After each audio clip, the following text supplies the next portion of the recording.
Yes guys, welcome back to another video. Welcome to the George Benson Football Channel. We've got a bit of a different kind of setup going on here because I've connected up my big computer so that I can try and start doing some live streams for you guys. There's been a load of content out on the channel recently and I thought sometimes it might just be worth it to try and get you guys involved in the chat. Do some videos maybe live so that you can get involved, I can answer your questions. So we've got this mic set up, we've got the camera running straight to the other computer. Let me know if it sounds okay and also if it looks okay. This is Chelsea News. Today we're going to be going through quite a few stories. We're going to speak about the Benfica executives' comments about Enzo Fernandez. We're going to talk Marcus Thuram. We're going to talk Brighton going for Leipzig central defensive midfielder Haidara, and how that impacts Chelsea right now in the transfer move for Moises Caicedo. Going to talk about Chelsea's reluctance to sell Ziyech. Basically, Malo Gusto news as well. We have got a stacked Chelsea news video today, so if you're not yet subscribed,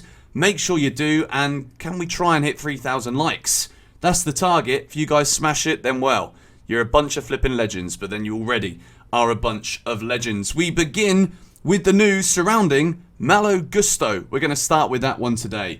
So at the moment, there's no progressions with this one. I tend to think that whenever I'm filming these news videos right now, there's always going to be new updates that are coming in by the time you guys see the video. Malo Gusto only wants Chelsea, and it is being reported that the fee that Chelsea would need to pay in order to sign Malo Gusto this January is between around 30 and 40 million euros from Lyon.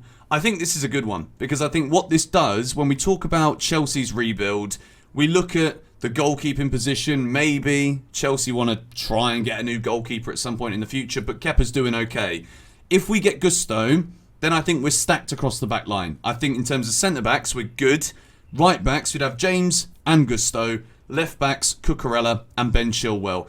It doesn't really get much more in-depth than that. And Chelsea have got great players coming through the academy too. The likes of Alfie Gilchrist is a name to keep an eye out for. Levi Colwill is one that I fully expect to be in and around the Chelsea first team, particularly the starting 11 come the beginning of next season. He's absolutely doing brilliantly at Brighton. He's injured at the moment, but with Badia Shield coming in, Thiago Silva looking likely to sign a new deal, this Malo Gusto transfer, I think it really benefits Chelsea. I think it's brilliant. I think at 19 years old, he'll also know that when he's coming in, Reece James is the number one. He's established. He's a European champion. Let me know if you want to see Malo Gusto join Chelsea in the next few days in the comments down below. We move into Brighton and the story regarding sounds a bit too much like Brighton. Regarding Haidara. Now, Brighton are trying to go in for the Leipzig midfielder, which could mean that they are expecting to lose Moises Caicedo during this January transfer window. Of course, Chelsea have been the most proactive in going in for Moises Caicedo. You've got Arsenal, Liverpool also interested, but with these two clubs, there's probably more of a reluctance to go out there and spend the kind of figures that Brighton are asking for. Now, Brighton might be asking for the 100 million quid that we have been told is what they're wanting from Moises Caicedo in January. Astronomical money, if you ask me, considering we're only halfway through the Premier League season, and that is the data that we're going off to justify and vindicate why Caicedo would cost that much money to become Chelsea's new DM. So I think that Brighton are doing this and then approaching Haidara because they're trying to see if, in the sense of approaching Haidara, they're anticipating a Chelsea bid, but then when they label that price as 100 million, they're thinking, well, it's now January the 26th, and if Chelsea are going to come in and want this player, then they're just going to have to pay what we ask for, and then at least we're trying to do business for Haidara as a replacement. In the meantime, as the days go on, I'm starting to feel like it's less and less likely that Chelsea will sign a top defensive midfield target during this window. And as a result of that, at the moment, it is being touted that Chelsea will be looking at more of a short-term loan for yet another midfielder during this window, which would mean that we've got Dennis Zakaria on loan and then maybe another player on loan. One of the players that was rumoured was Klaus from Marseille. He's 30 years old. I don't think we're going to be looking to sign this guy on a permanent, but another player who Chelsea are reportedly interested in, is Everton's Amadou Onana.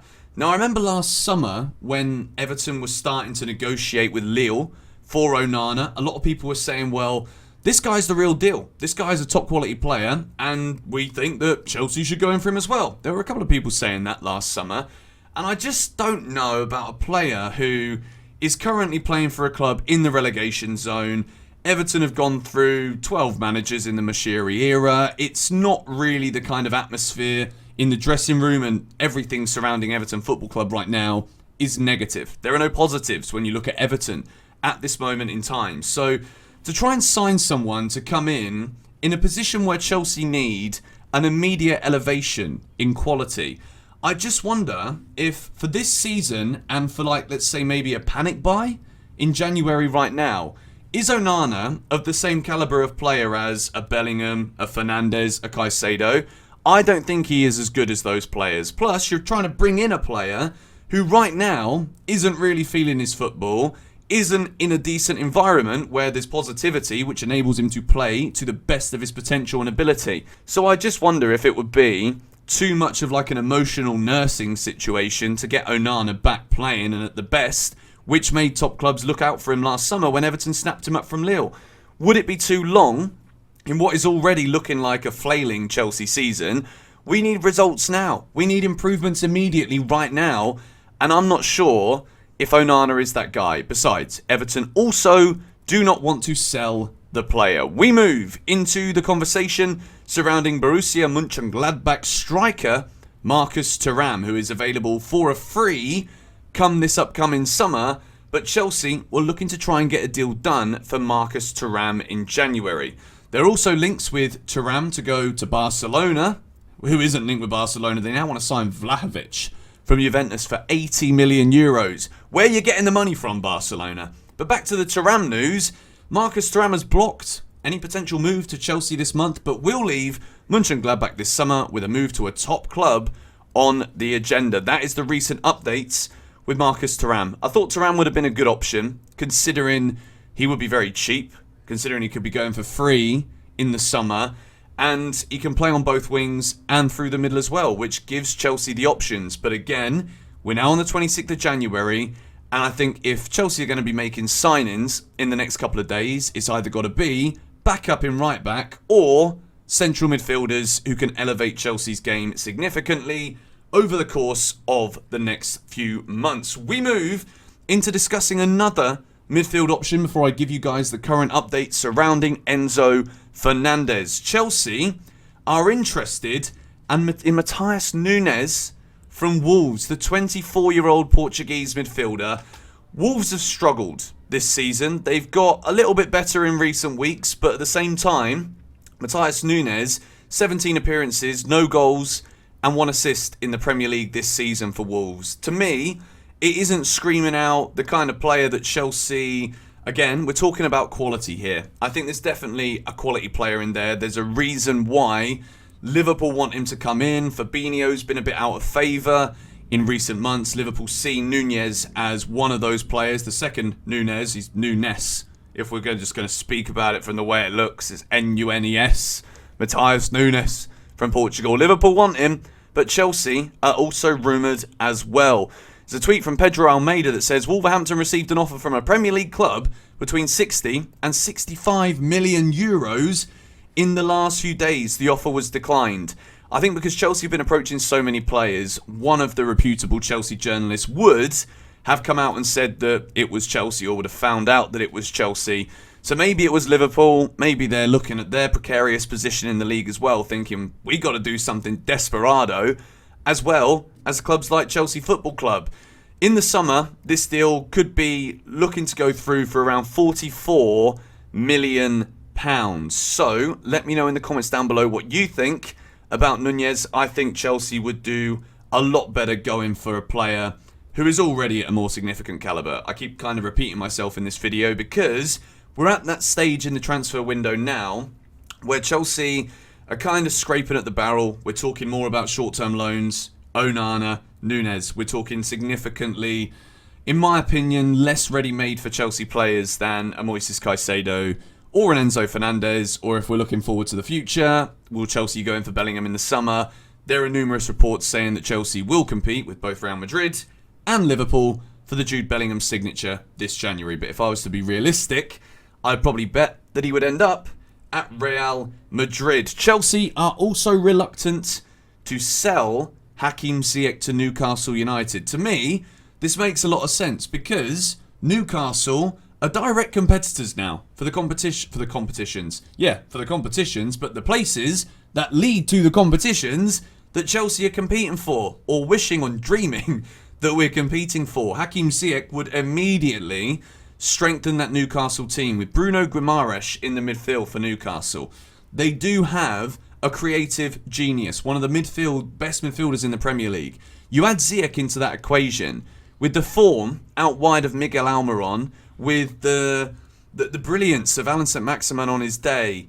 Hakim Ziyech, I think, would be such a perfect player for Newcastle United. So, if Chelsea are going to block that, I'm positive about that. But also, Everton are linked with a £25 million move also for Hakim Ziyech. And I just want to say this, I think Ziyech deserves better.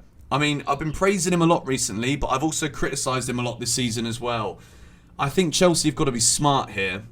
A player who is kind of slowly ticking over as an informed player for us. We don't want to be selling him to a rival.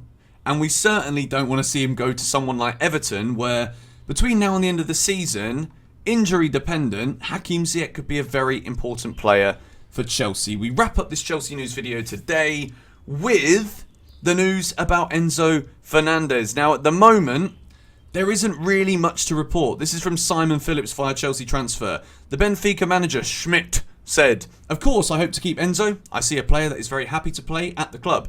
I don't think there's anything else in his head." I reckon there is, mate, to be fair. "I don't expect to lose more players from the starting 11. I tell Enzo to stay." I mean, well, if I was a Benfica manager, a player of that quality, I'd be asking him and telling him to stay as well. So at the moment, it's looking as though the Enzo Fernandez deal, the more time goes on, a deal of this complexity and of this magnitude, we're really pushing it now. We're leaving it very, very late. So at this moment, I'd say it's unlikely, but you never know. We've seen crazier things already happen from Todd Boehly's Chelsea. Let me know your thoughts on all of these stories in the comments below. If you want to see a live stream later on today, get commenting, get liking the video, get subscribing, because I'm actually gassed to start streaming. I really am. I've actually finally managed to get it running with no drop frames. And if you know anything about streaming, that is the most frustrating thing, when there's lag, when the voice don't match and all that nonsense. And I think I've figured it out. So yeah, thank you guys so much for watching. Like, comment, subscribe, all that fun stuff. Follow me on socials. Come on, you Blues.